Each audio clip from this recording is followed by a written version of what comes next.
Benjamin Franklin once wrote, "Nothing can be said to be certain except death and taxes." What the history books don't tell you is that line was edited down from his original draft, where he had actually written, "Nothing can be said to be certain except death, taxes, and kids like bugs." Of those three ideas, only one made for a marketable action figure line in 1985.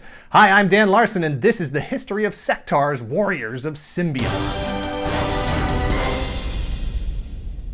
1985 was a busy year for action figures. The toy aisles were saturated with Star Wars, G.I. Joe, Transformers, Masters of the Universe, Mask, DC Superpowers, GoBots, and even Jason the Wheeled Warriors. Coleco Industries was already knee-deep in the fray, pushing Cabbage Patch Kids, ColecoVision, and a slew of other home video game and computer system offerings. Coleco knew if they were going to add another line of toys to that market, they had to make sure it was a strong concept that was going to connect with kids on a primal level. It needed an unforgettable gimmick and visually compelling design. It had to look, play, and feel different from everything else that was already out there. Sectaurs Warriors of Symbion featured brave, bold, and fearless defenders of the Shining Realm, led by Prince Dargon against the brutal and cruel attacks of Spydrax and his terror troops of the Dark Domain. According to the mythology, the world of Symbion itself was once a perfect world until their biological experiments exploded. Thanks, science. What were you working on anyway? Maybe you didn't hear. Everything was perfect. As so often happens with science experiments gone awry, there's a period of mutants ravaging the planet before a new species of half-insect, half-humanoid emerges. A hybrid type of creature that has a shared or symbiotic relationship with other mutated creatures of the realm, which they now share a lot of physical attributes with. Oh, and also, all the remaining bugs and spiders are now gigantic, or it's possible that, depending on which science we're working with, everything else in the universe got smaller and the bugs stayed the same size. Perhaps. I don't know. We'll never really know the truth. The lesson here, if the world is perfect, don't do science.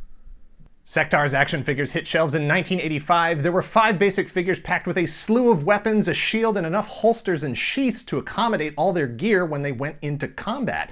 On top of that, each figure had a bug companion featuring a unique play gimmick, like squirting water, a line of string to rappel down a cliff face, or a backpack with wings allowing the character wearing it to fly.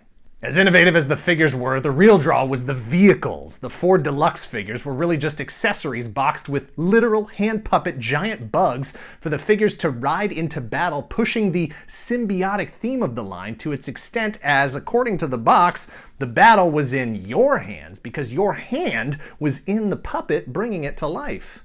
The creepily realistic illusion of life created by your hand controlling the movements was further complemented with features like motorized flapping wings and fake fur covering the bug's surface. These were large, detailed, fully functional puppets with action figures to ride on top of them, something that had never been attempted before or since. But Coleco didn't stop at large-scale figures or vehicles for those large-scale figures. They created a playset called the Hive that towered over your puny Castle Grayskull and every other playset on the market until the following year when Masters of the Universe released the Eternia playset and G.I. Joe released the USS Flag. But still!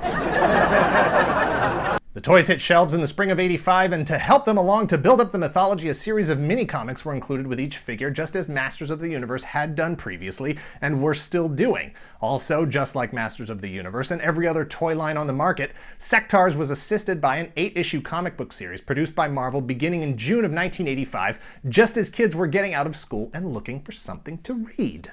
A very short Sectaurs animated series debuted in September of that same year, featuring the 80s cartoon standards, Haim Saban, Shuki Levy, Ruby Spears Productions, and the voice acting talents of Opta Peter Miscullen and Frank Welkertron. There were puzzles and coloring books and children's storybooks, and even a big wheel designed to look like Prince Dargon's faithful steed Dragonflyer. But it wasn't enough to keep Sectaurs on the shelf beyond a single wave in 1985. A second series was planned for 1986, but never made it past the conceptual stages. Hard to say whether it was a line that failed on its own merits or lack thereof, or if there were larger forces at work. Coleco filed for Chapter 11 bankruptcy protection just 2 years later in 1988. The book closed pretty quickly on Sectaurs, but there may still be a bright future ahead for collectors. Sectaurs can still be purchased on the secondary market, and a Kickstarter is being planned by the current license holder, Zika Toys, for sometime in 2018. Follow them on Instagram and Facebook to stay up to date with the progress or to support the Kickstarter once it goes live. Sectaurs Warriors of Symbion was a line that, under different circumstances, under different market conditions, could have dominated the landscape. But the innovative toys and a uniquely interactive play structure weren't enough to overcome the market conditions or the 1986 arrival of Nintendo and Sega, who crushed everything in their path like so many bugs. Thank you very much for watching. Please hit like, hit subscribe if you're not already a subscriber so you don't miss out on any of our future releases. We do post new videos 3 times a week, every single week. Share this video and let us know in the comments down below if you ever owned any Sectaurs stuff. I have a bunch now, but back in the day all I had was a Prince Dargon who was rappelling out the second-story window of our house one day when I dropped him. He should have landed in the bush right below the window, but I was never able to find him. He just vanished. I am still haunted by the look on his face as he fell, and then the look on my face as I was unable to find him literally 2 minutes later. Well, now it's like 30 years, but the point is, he's still missing. I'm gonna go get him. Yeah, he's probably still there. Right.